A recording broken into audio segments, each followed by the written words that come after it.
Dodgers have won it all. High fly ball into right field. She is gone. He struck him out. 2 balls and a strike to count on Taylor. Reyes fires, swinging a drive, deep left field. This is way back. Walk the ball. Chris Taylor.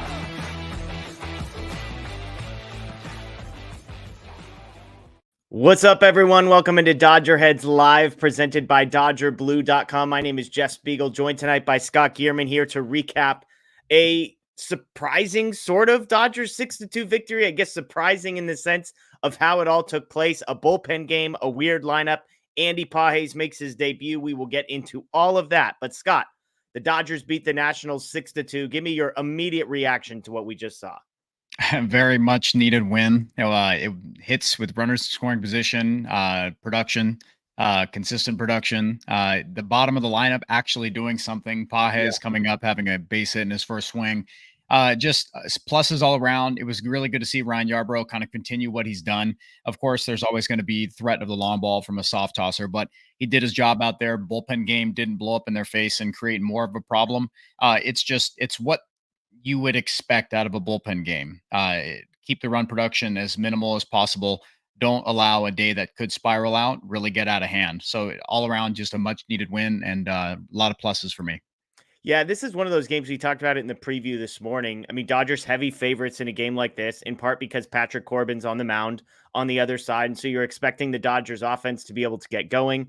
On the flip side, with the Dodgers bullpen game, Ryan Yarbrough taking down the bulk.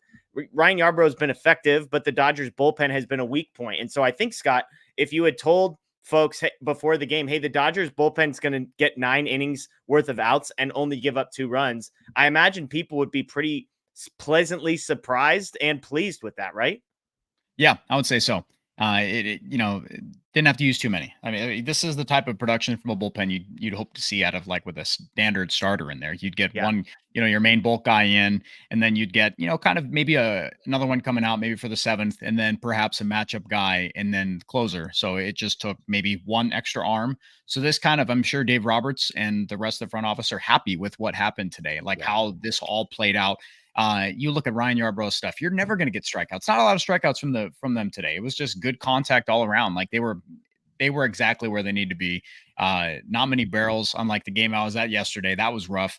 But I can't say enough about what they did, like Joe Kelly in his last few outings there. It's great to see Huddy, big Huddy fan. It just, Jeff, this is the stuff that we expect to see from a bullpen. So I'm generally happy with it. I just want to continue this without having to keep diving into uncomfortable scenarios, which we've seen them have to do way too much early on in the season.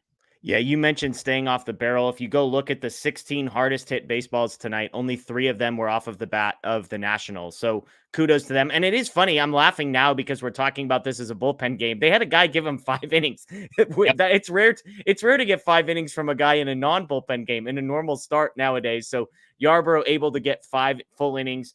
Kyle Hurt adding 2 as well. I mean, 6 hits and 1 walk. So only 7 base runners. Well, I guess 8 if you count in the hit by pitch as well. So 8 base runners allowed by the Dodgers. Pretty awesome stuff from the Dodgers pitching staff. On the flip side, look, it's almost a shame we got 5 minutes into the show and didn't mention Mookie Betts.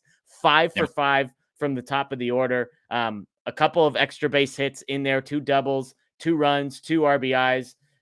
We're running out of words to describe Mookie Betts because literally every time he comes up, it feels like he's an extra base hit waiting to happen. Yeah, absolutely. He's seeing the ball really well. Yesterday was a little bit funky, but tonight he did his job. True leadoff man stuff there.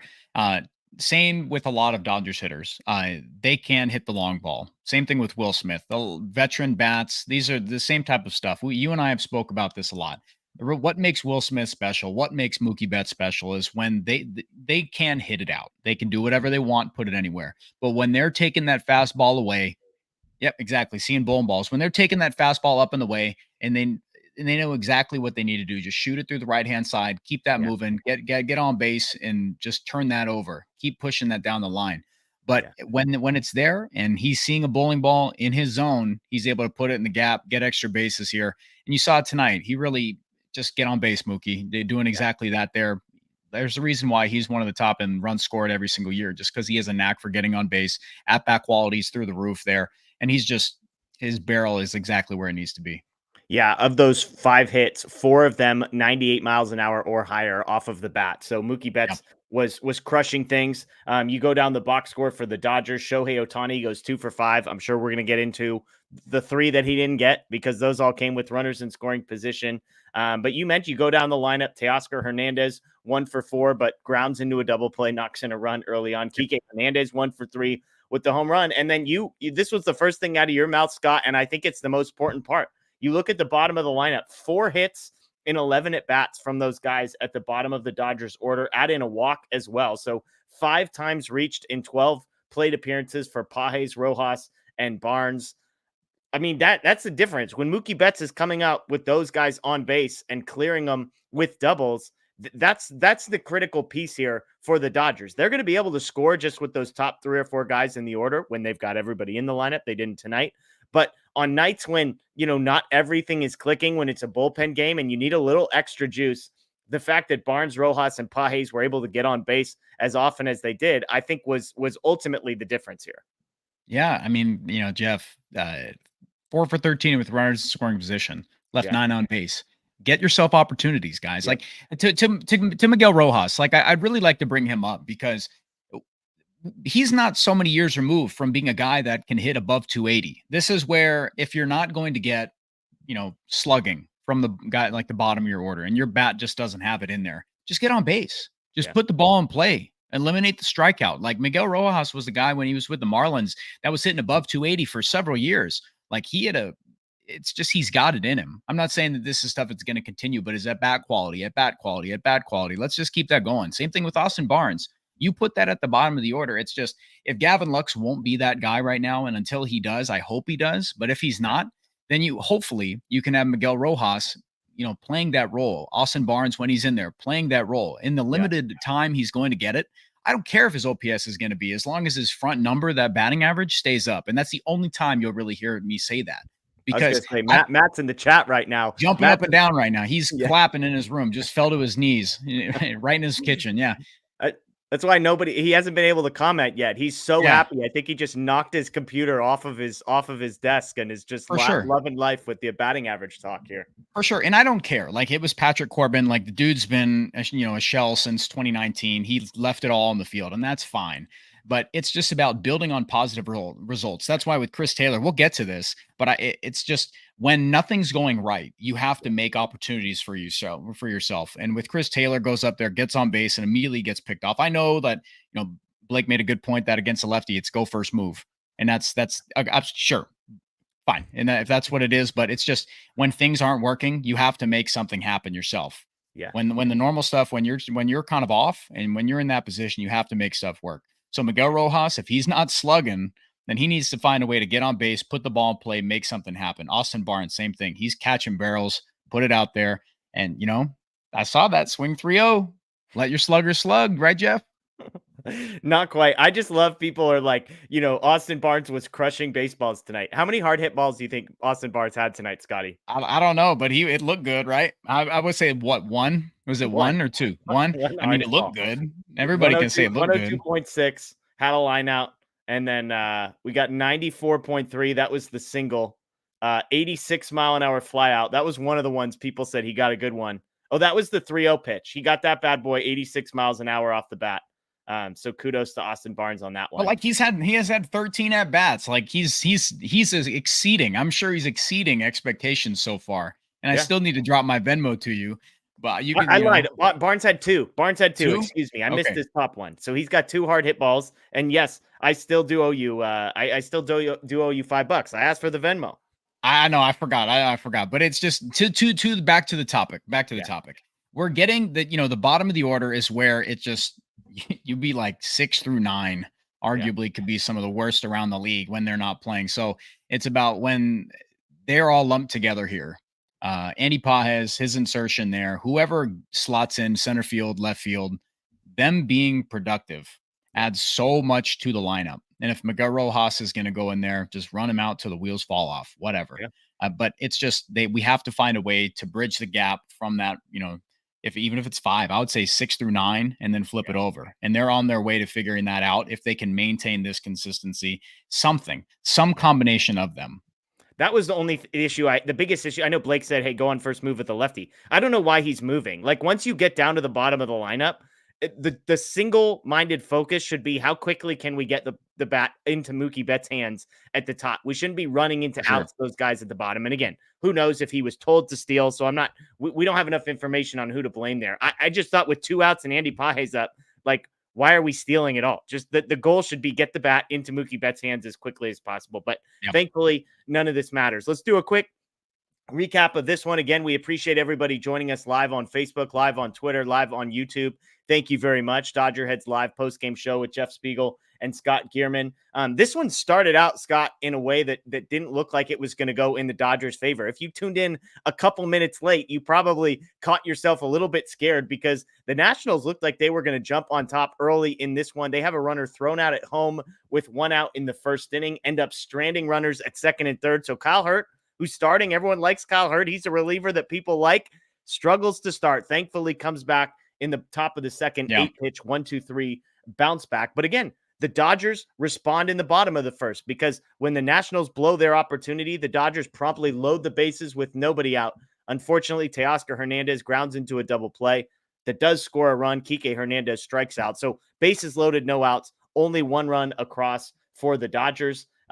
In the bottom of the second, Dodgers against Patrick Corbin, a guy that you expect to absolutely tee off on. Again, it looks like that's going to happen. Andy Pages making his debut. First pitch he sees, gets a single. We're going to start with that. Austin Barnes, RBI single. Mookie Betts, RBI double. Could have been a 2-run double if not for Dino holding up Austin Barnes. But it's a 3-0 lead from the Dodgers at that point. Jesse Winker grabs 2 back with, as you said in our text thread, an absolute nuke to right center field off of Yarbrough to cut the lead to 3-2. Ohtani, another opportunity with runners in scoring position in the fourth, can't cash in with runners at first and third. He's 1 for 19 with runners in scoring position in this one. Bottom of the fifth, though, Kike Hernandez extends the lead with a jack of his own to deep left center field, 106 off the bat, 431 feet on that one.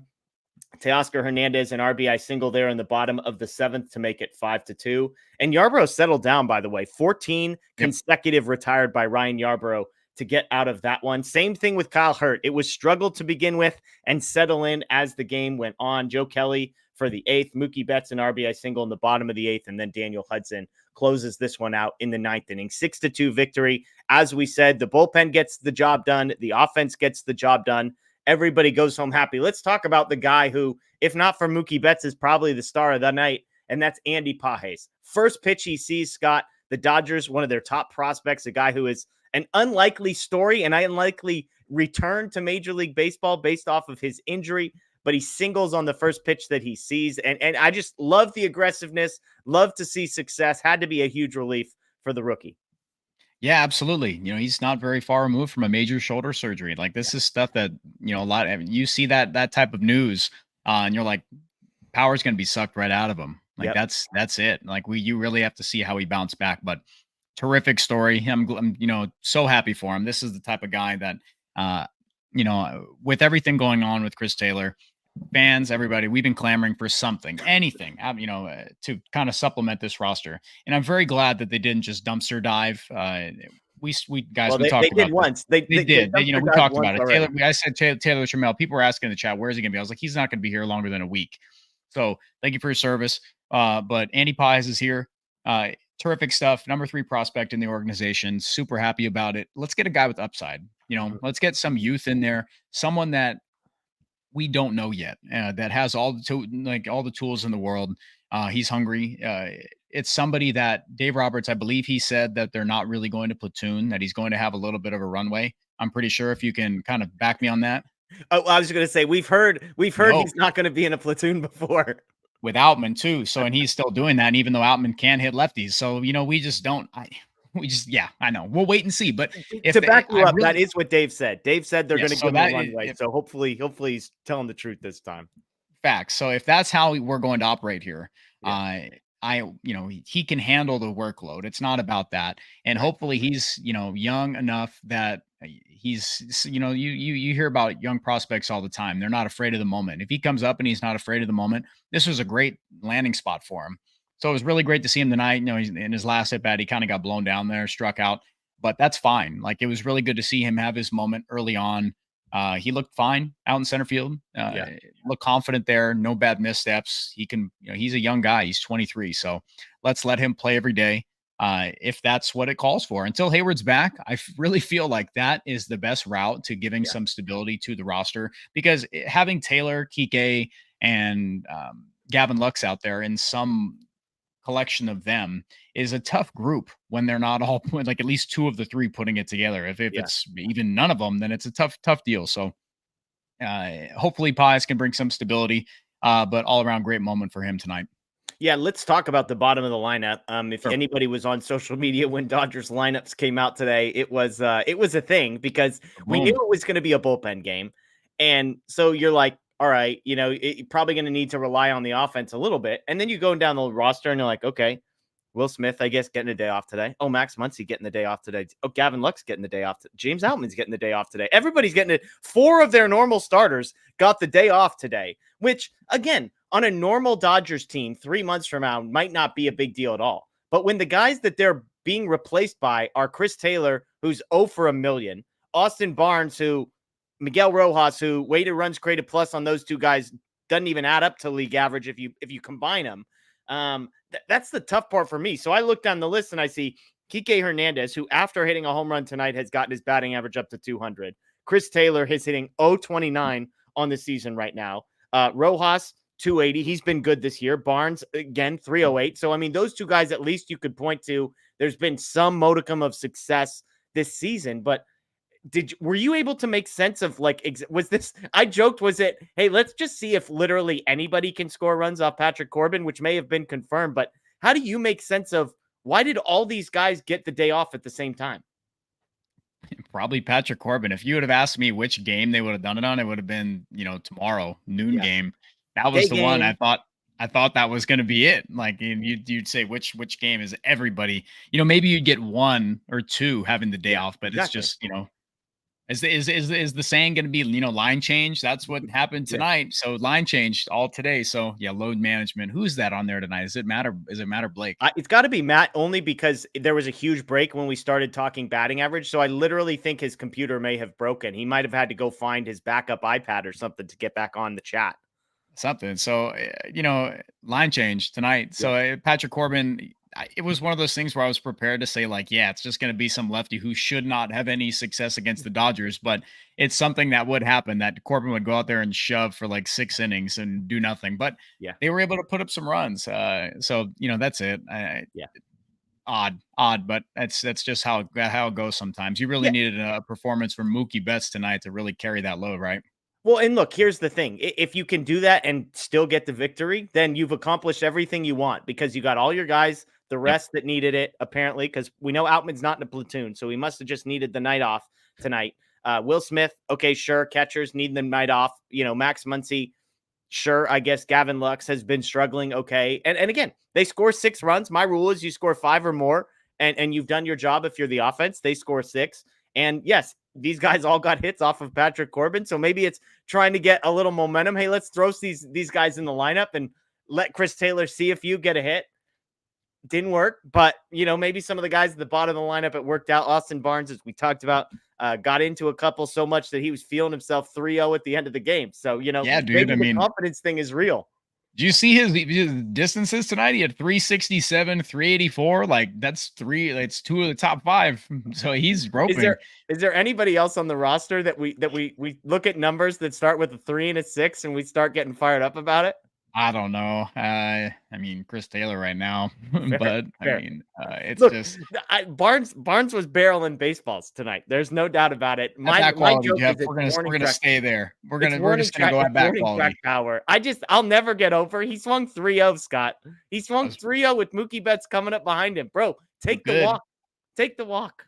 I mean, you never know. You never know. You get pounded, who knows? Who knows? But I respect it. I respect the confidence out of him. You can see, you can tell he's just missing. Maybe he just missed a few. Maybe he wanted to get into one more.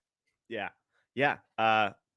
It looked decent, and then you saw the left fielder charging on his fly ball on that 3-0 count. So it wasn't great. Just to go through the box score real quick, Mookie Betts again 5 for 5 with 2 doubles tonight, 2 runs and 2 RBIs.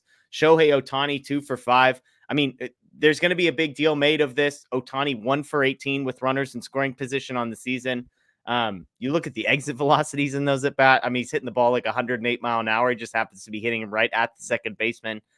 It seems foolish to ask, and I feel foolish asking this question. I imagine you're not concerned about Ohtani 1 for 18 with runners in scoring position.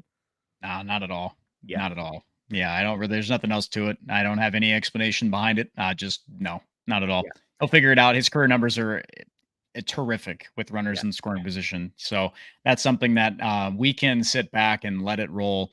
He's not having terrible at bats with runners in scoring position. He's possibly just missing things. So as long as he's not looking abysmal up there, I think those things will average out.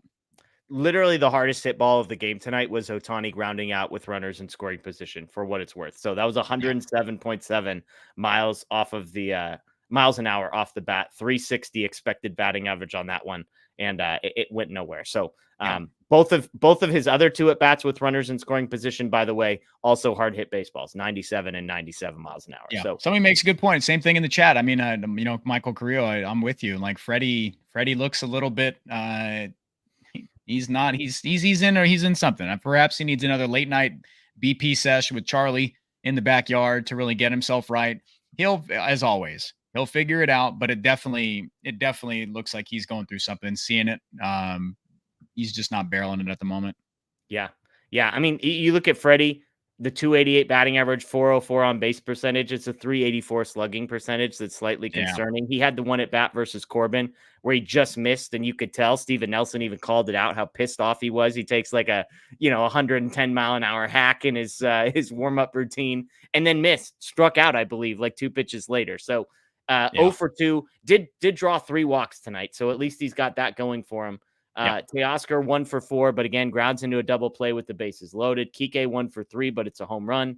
Muncy 0 for 1, Taylor 0 for 2, Outman 0 for 1, Pages 1 for 4, Rojas 2 for 3, Barnes 1 for 4. On the pitching side, Kyle Hurt 2 shutout innings, 3 hits allowed. Ryan Yarbrough 5 innings, 2 earned runs on the home run from Jesse Winker with 3 strikeouts. How about this number, by the way? Fabian Ardaya tweeted this out. 58 pitches, 28 swing rate. Called strike and swinging rate there. So pretty good from Yarbrough. I mean, you think of him as a soft tosser, but he was able to get some swing and miss tonight. Joe Kelly, a scoreless inning that in true Joe Kelly fashion turned into something slightly more interesting. Thought he had got out of the inning with strike 3. Turned out to be a foul ball. And then he goes walk, hit by pitch, 3-0 count before battling back. Daniel Hudson, 1 inning, one hit, 1 strikeout, no earned runs. Ends that one for the Dodgers. Any last thoughts on this game, Scott, before we turn our attention to Landon Knack making his debut tomorrow and a couple key injury updates? No, just good for the bullpen. It's been a tough run for them. I'm really happy that they got to go up there, aside from Yarbrough, got to put up some zeros. Kyle Hurt, we didn't get to see the strikeout from him. He did that a ton in his few starts in AAA. But good for him to get up here, put up 2 scoreless, which is great. I'm glad we're able to get him out with a, kind of a clean sheet. Daniel Hudson, same thing. It's terrific to see him. I don't think he's walked a batter yet in the year.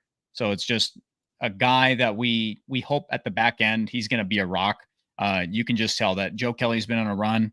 And I'm happy about that. It's someone who can, like we've seen in the past, somebody says, don't put Brazier in, but we're going to need everybody. It's just good to see Joe Kelly. He can be a loose cannon at times. He's just been on a really solid run here. So I'm just really happy for the pitching. As you could tell, this is something the Dodgers have highlighted in the past. When the bullpen gets kind of out of hand, they find a way to really bring themselves back in. So with a lot of veteran arms, it's good to get a clean sheet for them tonight. Yeah, absolutely. Absolutely. Again, Dodgers win 6-2, wipe the bad taste out of their mouth. They got one more against Washington tomorrow. Let's talk tomorrow. Landon Knack making his major league debut for the Dodgers, rookie pitcher. MLB Pipeline had him as the number 20 pitching prospect for the Dodgers. This is a guy I've been high on, Scott, not necessarily as a high ceiling guy, but a high floor guy. Give me your thoughts, perspective on Landon Knack. He's great. I mean, he was with the club when they went to South Korea. He didn't pitch, but it's someone that they're very confident in. He's got a little bit of I think a 4 ERA so far in AAA, a few starts, but it's someone that the organization is very, very confident. He's 26, former second round pick. So I'm very excited to see what he has. Very excited for him as a prospect and a person. He seems like a great dude. Heard him speak a couple times, but it's just scouting report wise, I don't have much to give you there. I just know he's been really successful between multiple stops in the Dodgers organization there, but just someone who, just like Kyle Hurt, is ready for their opportunity.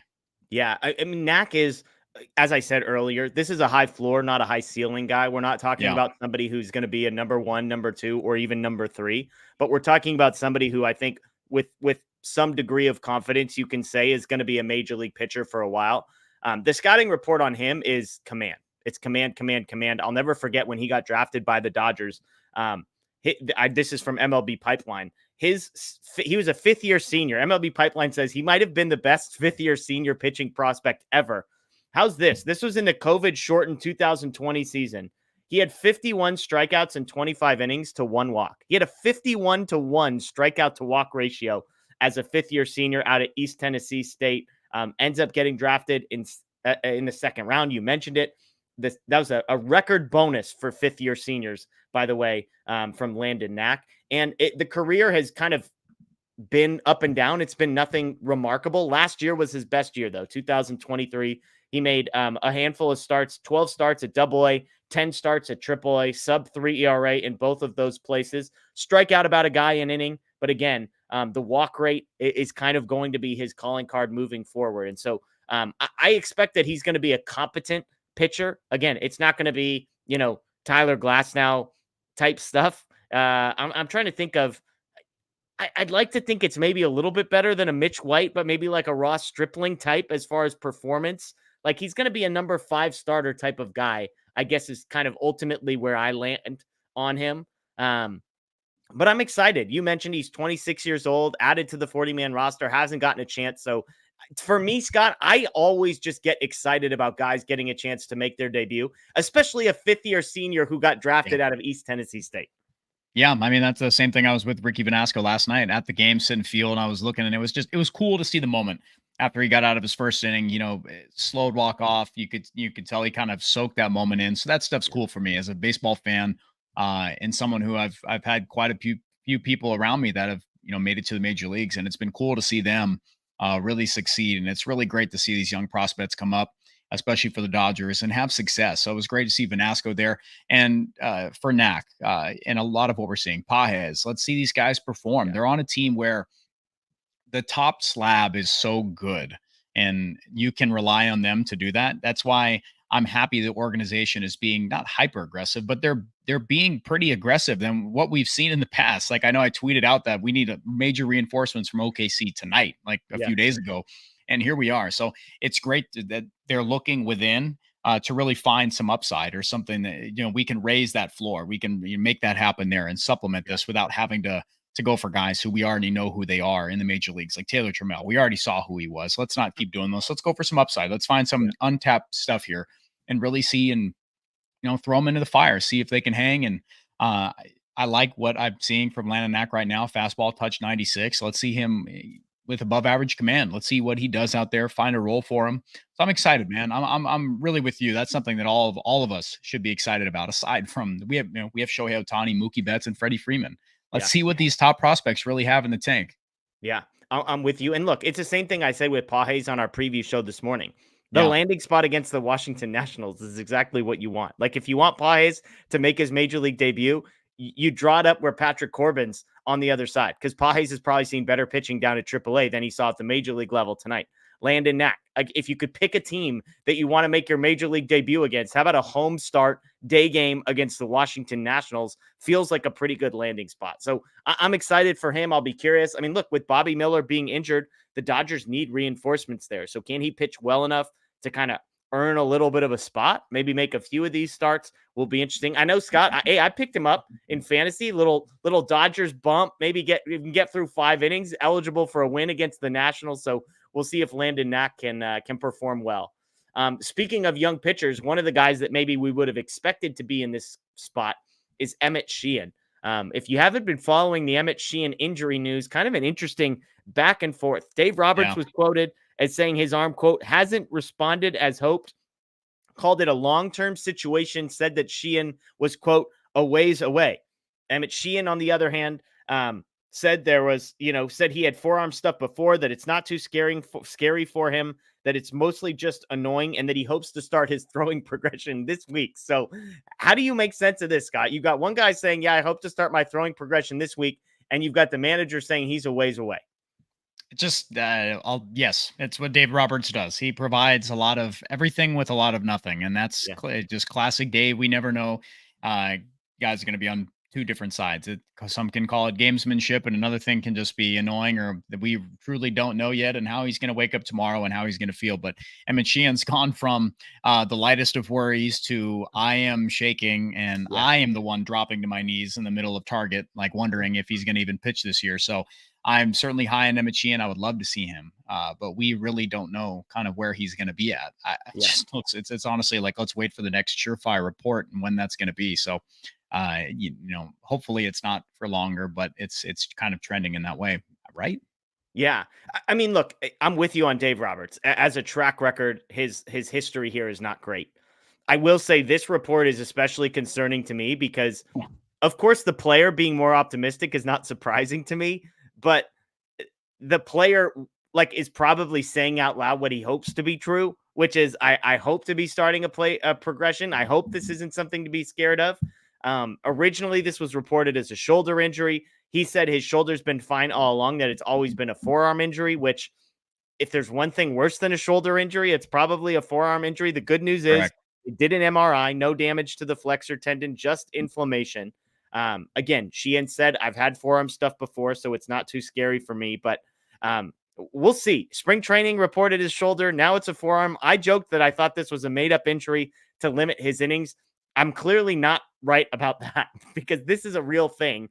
How serious it is, how much we should take Dave Roberts' word for it, I guess is the piece that remains to be seen. So stay tuned on that front. The other injury piece here is Bobby Miller, added on Saturday to the 15-day injured list with shoulder inflammation that was backdated to April 10th.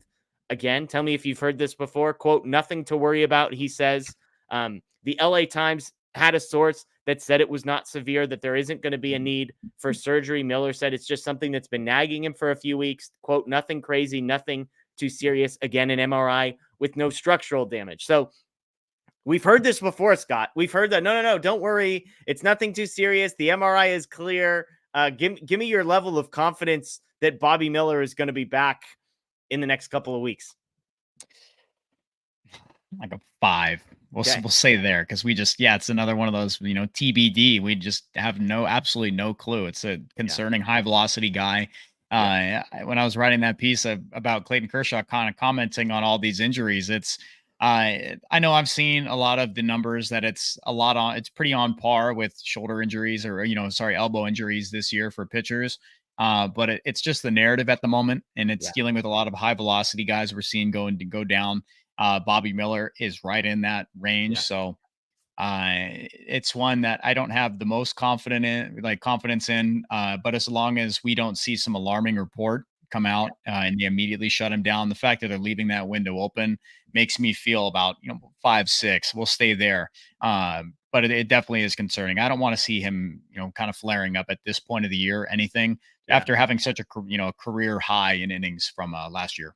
Yeah, look, when Strider goes down, somebody posted the graphic of here's the top 10 guys in velocity, fastball velocity last year, and there's 6 red X's of guys that have all had elbow surgery. Guess who was on that list? It was Bobby Miller. He's right at the top. He might have been number 1 or number 2 on that list. So a week later, when it says, we've got arm issues. Now, this is shoulder inflammation. It's not forearm. So I suppose that might be good news, better news than it could be. But that's immediately where my mind went to. I did feel better based on the fact that the LA Times had a team source who, wasn't authorized to speak on the record, but basically said, they're not too worried about it. So the fact that someone inside who doesn't have a PR motivation is saying they're not too worried about, I guess, is a good thing. But as you mentioned, definitely a storyline to monitor. What are the next updates? How quickly does he begin throwing? That kind of a thing, because they're going to be cautious, of course, with Bobby Miller. And yet, if this thing lingers 3 weeks, 4 weeks, 5 weeks, that's when I start to get worried. So the next 7 to 10 days, I think, will be key for Bobby Miller as far as just keeping an eye on the headlines, keeping an eye on the updates, and seeing where that one goes. So that's the update on Emmet Sheehan, on Bobby Miller as well. Let's close out the show. We've got some time for some questions. If you've got questions about tonight's game, if you've got questions about anything going on with the Dodgers, throw those in the chat. All caps questions would be great. Again, thank you everybody for joining us here on YouTube, on Facebook, nearly 1,000 people here on a Tuesday night. So we appreciate you. Check out DodgerBlue.com. As soon as the show's done, we'll have a game recap up. And of course, if you haven't already, DodgerBlue1958 on social media. Subscribe, ring the notification bell here as well. First question coming in, we've got from Michael. When is it time to sound the alarm on Gavin Lux? Scott, I know, you've been not anti-Lux, but pro going out and finding a replacement at shortstop. Where are you at on what you've seen from Gavin Lux so far this season? I'm at about an 8 out of 10. Concern level? I'm sounding the alarm. Absolutely. I mean, I know it's early, whatever. We can say that about anything. It's early. But the conversation I don't want around Gavin Lux is that his glove is the best thing about him, and know that he's coming back from major injury, and we just haven't seen the pop there, but he's just has nothing in the bat. He's, I hope, just so everybody knows, I'm not just saying, get Lux out of here. My alarm's not as high on Lux as it is on Taylor, because I feel like he's so mechanically out of whack that he has to find some middle ground. And I don't know if it'll be anytime soon, but for Gavin Lux, there's just no pop in the bat. Doesn't feel like there's anything there. He's not confidently swinging in the box. Strikeout rates up a tick. His walk rates down a little bit, but I'm glad he kind of figured something out defensively, but he's created quite an issue for the Dodgers that he couldn't play shortstop. He couldn't find the throw to first base. Now they're putting him at second base, making Mookie Betts play short. I think a lot of my alarm comes from the position that he's put the Dodgers in. I don't care about his defense. Like, that's all well and good, but his upside as a prospect is a bat from the left-hand side, and him being, a very gifted athlete.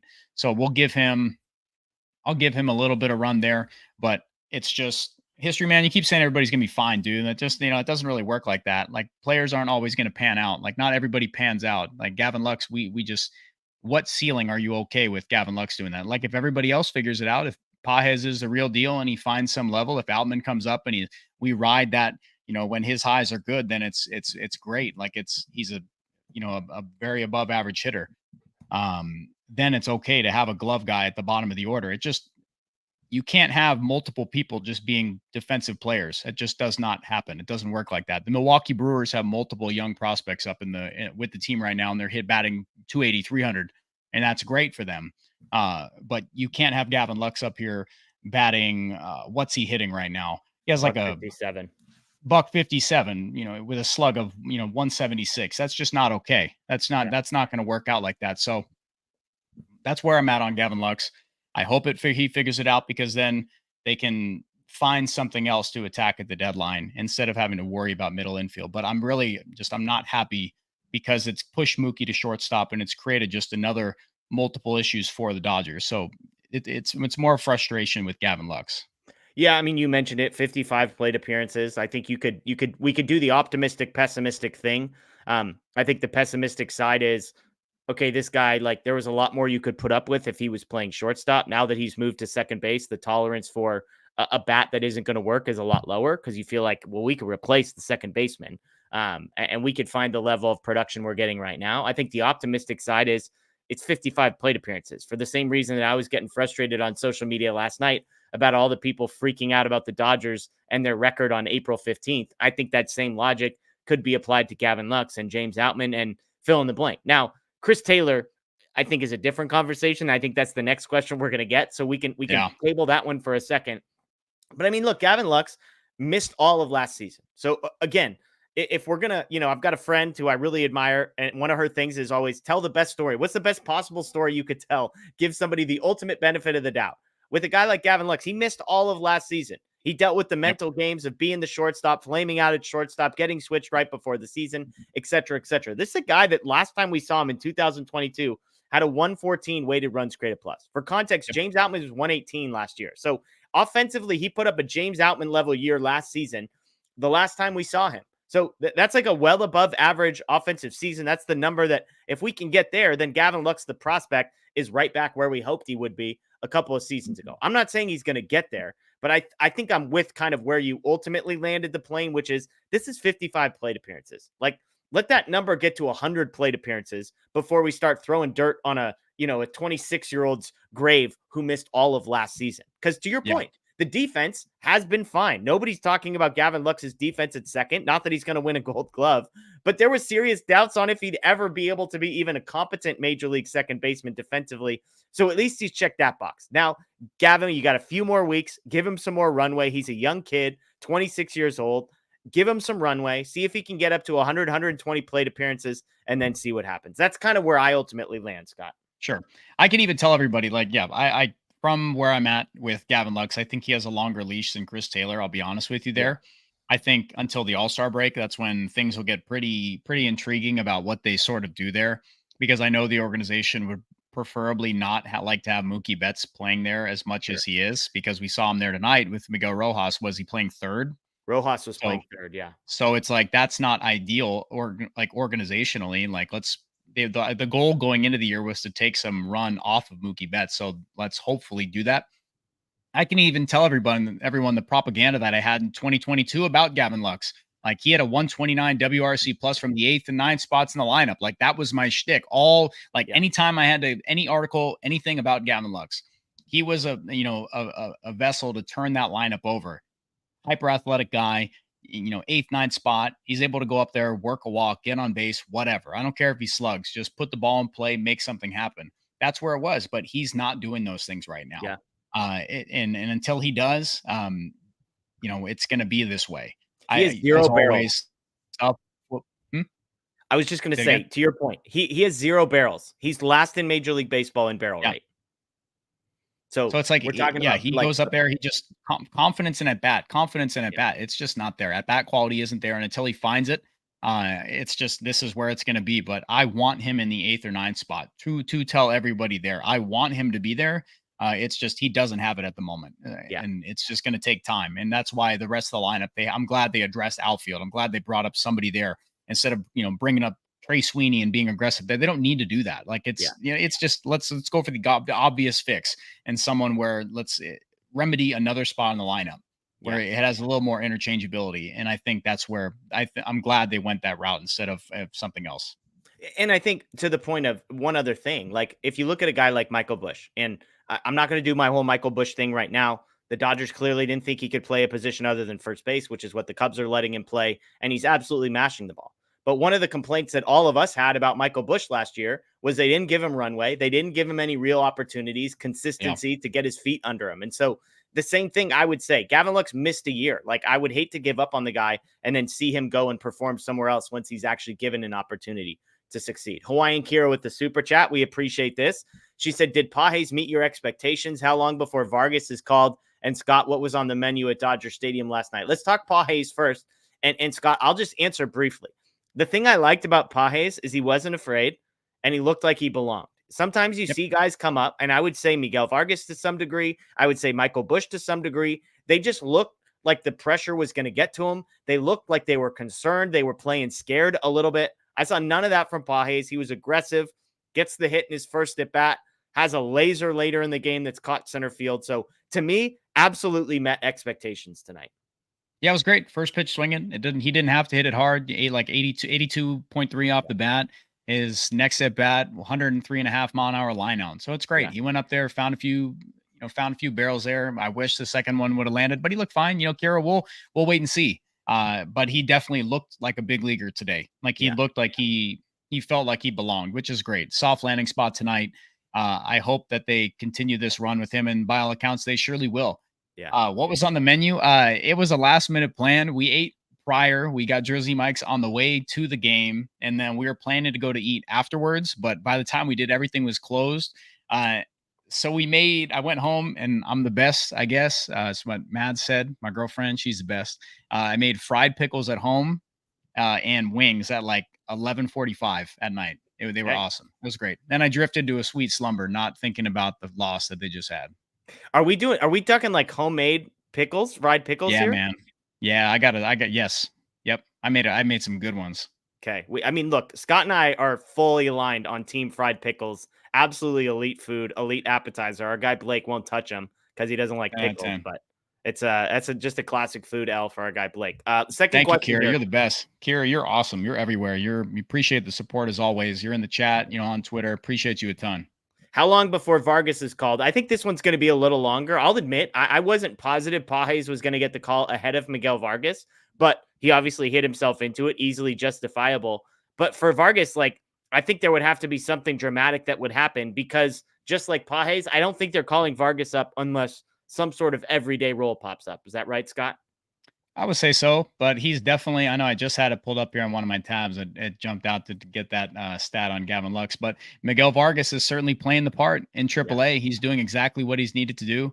I'm very, very pleased about that. His batted ball metrics are fantastic this year so far. He's got almost 1,000 OPS, and we're talking it's a pretty solid sample, 56 at bats. He's got 3 home runs, driving in 17. So he's doing exactly what he needs to do in AAA. Yeah. He's 24. There's still time on him, but I'm glad that he's going down there and really, carving out a spot for himself. And he's playing left field quite a bit. Yeah. And if they need something else there and they really want to, capitalize on a good run for him and keep that rolling, but it's all about having at bats. Kira, they felt confident in Pages that Hayward going down. Let's let him play center field and get him every day at bats. If Miguel Vargas won't have every day at bats or semi like that, then the Dodgers don't do that type of stuff. They're not going to call him up just so he can play the bench and play every other day. Let's keep him in AAA, keep that bat going, keep it hot. So when he is on a solid run and they do need that, they're confident that they can bring him up to the big league level. Yeah. I like it. Another super chat here. MMA voice. Is there an unwritten rule that you must give a rookie a hit in his first at bat? Look, there's a lot of rookies that wish that was an unwritten rule. But he says, which unwritten rule in baseball has to go? You got an unwritten rule you don't like very much, Scott? Bunting with the perfect game, anything like that? Do you hate that one? Where are you on that? My view is like, I don't think you should do something other than try to win a baseball game just because of what the other guy's doing through 5 innings. That would mean I think bunting is stupid in general. But the idea that like, oh, Gavin Stone has a perfect game through 5 innings, so Profar's not allowed to square to bunt, I think is ridiculous. Oh, sorry. It's a 1-run game, but he has a perfect game, so we're not allowed to do something that we think is going to help us win the game. I'm out on that rule. You disagree? No, I'm fully with you. Anything you could do to get on base, it's fine. It is what it is. But if you just like we saw the other day, like if the other team throws at you, then how you can't really get mad about that. Like I get it. I don't think there's any let players do what they're gonna do. It's the same thing about bat flipping. Like if a guy hits a ball 520, let him bat flip. If he hits an absolute bomb, let him bat flip. If he hits an absolute clutch double, 2 RBI double, whatever it is, let him get hyped. We need more of that in Major League Baseball. I've never been about, just that's how it was when we were kids. Like hit the ball, act like you've been there before, kid. I haven't been there before, coach. I just haven't. So I wasn't bat flipping when I was, 10 to 12 years old or anything like that. But these guys are playing on the biggest stage. Let them get hyped. Crowds, 45,000 people. You should be hyped. You should flip, bat flip. Do whatever you have to do. Just as long as it's within reason. But we haven't really seen anything too out of line. I'm with that's another great one. Just the ability to show emotion and get fired up, I think, is another great. Like that was thankfully that one seems to have gone by the wayside. Madison Bumgarner has left Major League Baseball. Brian McCann has left Major League Baseball, and now we're allowed to have fun again. So shout out to those guys for not being around. Yeah. Let's hit a few more questions. Thank you for the super chat, Hawaiian Kira, and good questions today. Voice. We appreciate it. Love them. How long is Taylor still an option? I understand the salary, but when is enough? He's got one more year after this one, making not nothing. He's making quite a bit. It's a tough thing. I mean, he's, I think, on the hook for, 15? I'd have to pull it up. It's something like that. I think that's 12 to I've 15. I've said it so many times in the last week that it's been on my mind. I think it's 15. They're in a tough spot, but as always, he finished the year better than he started. He's a veteran. He's been with the team almost a decade, which blows my mind. I'm not tired of talking about this topic because it's definitely something that's concerning. He's going up there, and it's just, I know you keep bringing up Blake. Stop, man. Stop talking about food. But we're, bringing up Trace Thompson when we go into someone who's having just a horrific slump. But he's in one of those where he just does not mechanically look okay. I don't know if a phantom IL stint, I know they're kind of cracking down on that type of stuff. If something like that has to happen. But we're reaching a point where how much can you start him? And but the best way to get him out of this is to give him starts. But it also comes down, if you're going to keep allowing him to do this, the rest of the lineup has to be, kind of clicking, because we can't keep dealing with a black hole, and they can't keep dealing with a guy in the lineup who just has no confidence up at the plate. So it's a tough spot for Chris Taylor. He's almost reaching single digits with his average. Nothing looks good at the moment. I really hope it's tough to watch. I've said it a bunch. He's given me some of the best moments as a Dodgers fan. And I really hope he figures it out. But the same problems that happened when he joined the Dodgers, they fixed them with mechanics and timing and rhythm. And he has none of that at the moment. So it's a tough spot for him and he's not a young guy anymore. So it's really going to be a tough thing for him to dig it out of. I believe he can do it, guys. I know you all want me to be optimistic on stuff, but it's okay to sound alarms. It really is. 44% strikeout rate for Chris Taylor so far this season, which tells you kind of exactly what you need to do. Let's do a couple rapid fire ones here. Lewis wants to know any reason why the Dodgers are reluctant to formally go to a 6-man rotation. Why not just name Yarbrough the 6th starter, Scotty? You could do that, but I think his best tool is in this bulk role. It's very valuable. That if someone goes up there and definitely has a clunker, I mean, you could name him the 6th. Then if things happen, you could ramp up his thing. But I think his best role is in this current, bulk man role after a starter or after a opener. I think that's the best thing to do. Let him face up and force another team to bring in some platoon splits there and really attack that way. That's why I was okay with Ryan Yarbrough facing the lefties at the top of the order there, because I think this is where he's best suited for it. But you look at who's on the IL right now for the Dodgers, rotation, like it's a pretty hefty list, and they're just not in a spot where you really have, with Bobby Miller going down, especially, you're not in a spot where you can name a formal 6-man rotation. They just don't have it. So we're approaching a lot of these same issues that we've seen in the past, but having six, okay starters is a tough thing to do in the big leagues. Yeah. Yeah. Grove is another guy that like, Grove, Kyle Hurt, like these are guys that in theory, we want to see Grove up there. Huh? Do we want to see Grove in an everyday, in a standard rotation, Jeff? No. You're saying that you were kind of hinting at that they don't even have enough starters. Yeah, I just don't think they do. I think everybody would agree. Like, I just don't think they really do at the moment. Like, a Kyle Hurt slots in there, and that's fine. He has the length. Like, he did this in the minor leagues. Like, they want him. They feel strongly enough that they could do it. But a couple of these guys that, like Michael Grove, I think his best role is in a reliever spot. Kyle Hurt, I think he, just like Blake said, he's the 3rd best reliever on the roster. So they're in kind of an odd situation where we're kind of, until Walker Buehler gets back. Man, am I going to be a Walker Buehler fan now, Jeff? Am I going to really be super high on that? Last I heard. I mean, I'm on team skeptical, but if I need to be, if like what we can get out of him is like a, back end, like a 4, then that's terrific for what they need. Like, great. But let's see if Landon Knack can come up here and carve a rollout for himself. That's where it gets interesting, guys. Like, that's where a lot of this, youth can come up here. And if they can find a spot for themselves, it can get interesting. And then they can probably try to find that 6-man. It's just naming, Lewis, to your question, naming 6 guys is a tough thing to do. Like, naming a consistent 6-man is really difficult.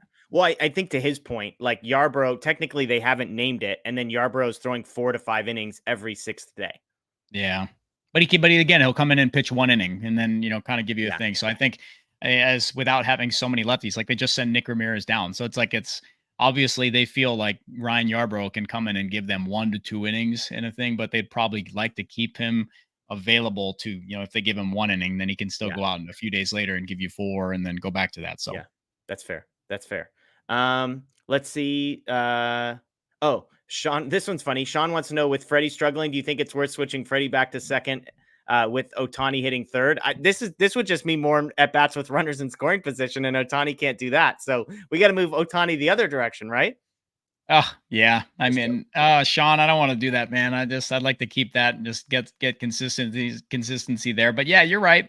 Who knows? Who knows? It's interesting. You could dice it however you want, but same thing. I think Freddie, I would keep Freddie right where he's at. He'll figure it out. He'll be good. He's in an odd funk. GI wants to know time to call Fire Eyes in a failed reclamation project, a la Alex Reyes and Danny Duffy. Gonna do this to me as the resident JP Fire Eyes and Stan on here. No, we didn't wait so long just to give up on him after one outing. Let's pump the brakes on that a bit.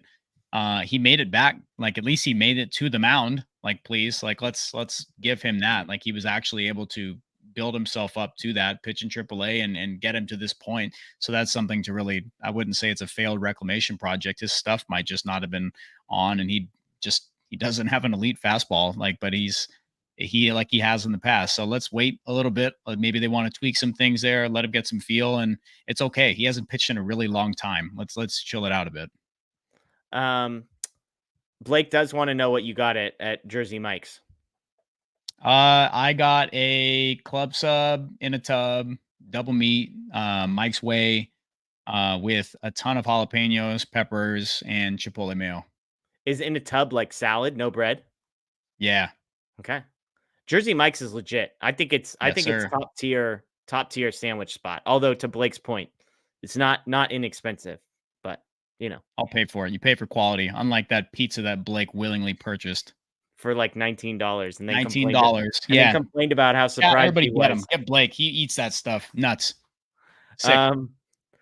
Rod, when Kershaw returns, where do you see him fitting into the Dodgers rotation? To Scott's point earlier, he'll fit in wherever they need him to. Yeah, just fine.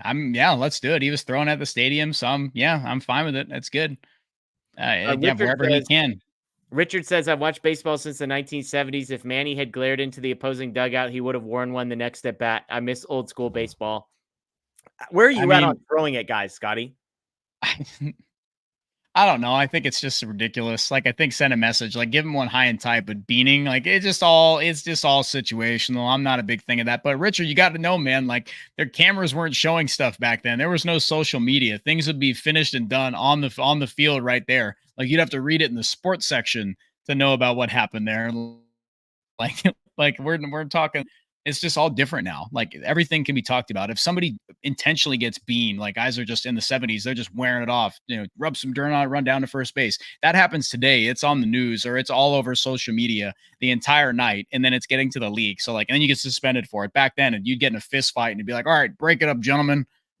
It's just a different game now. I know you miss old school ball. I miss collisions at the plate. Thanks a lot, Buster Posey. But it's a different game now. It can't be that way anymore. Yeah, no, I mean, look, guys are throwing harder than they've ever thrown. And, I think it's 92 is a lot different than 99 and all that kind of stuff. One unwritten rule I think is ridiculous, Scott.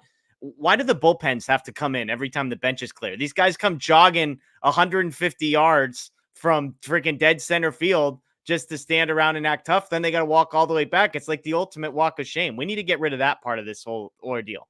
That's just all, big shoving match. That's just what it is. Whatever. They're not going to stop that. It's just camaraderie. You come with one of us, you're at all of us. And yeah, I mean, pitch clock. Let's give somebody a violation. Whoever has more people on the field, just give them a violation. Hey, shout out to pitch clock. These post-game shows 2.5 hours later after the game starts, despite being a bullpen game and a bunch of pitching changes. So shout out to the pitch clock. Great, great, very written down rule. And okay, I'll ask you this. We'll end on this. Passan was on the Pat McAfee show yesterday talking Robo umps. And he said there's two versions. There's the fully automated, the robots just call balls and strikes. And the umpire, the human is there just to say ball or strike out loud. The other is the challenge system. Passan is very pro challenge system. Yep. Is that where you land?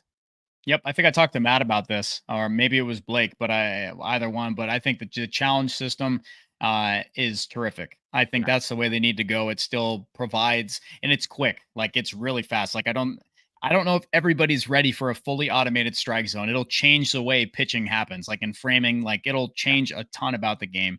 I think the challenge system is fantastic. It's going to make the absolute two blands by umpires be even funnier, because let's say there's a 3-2 terrible call and you get rung up and you challenge it and it's the worst ball you've ever seen. Yeah. It's going to be great. Like, I can't wait for those moments. It's going to make even umpiring, like bad umpiring, even worse. Like, you're going to get to see it in the real time challenge. So I think the challenge system is the way I'd like to go there.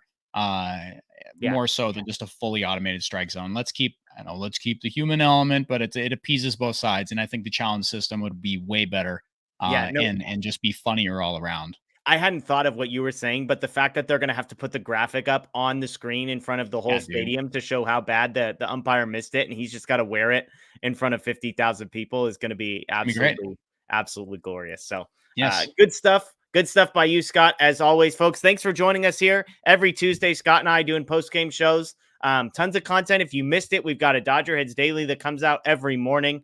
Myself, Scott, Blake, tons of people every single day by 10 a.m. You'll have kind of a game recap of the night before, a preview of that night's game if there is one, as well as kind of a breakdown of whatever the biggest storyline is in Dodgers world as it stands. So make sure you're subscribed here to the Dodger Blue YouTube channel. Again, DodgerBlue.com for all the latest game recap as well. That is Scott Geirman. I am Jeff Spiegel. Folks, enjoy the rest of your night. Dodgers win 6-2. Go Dodgers.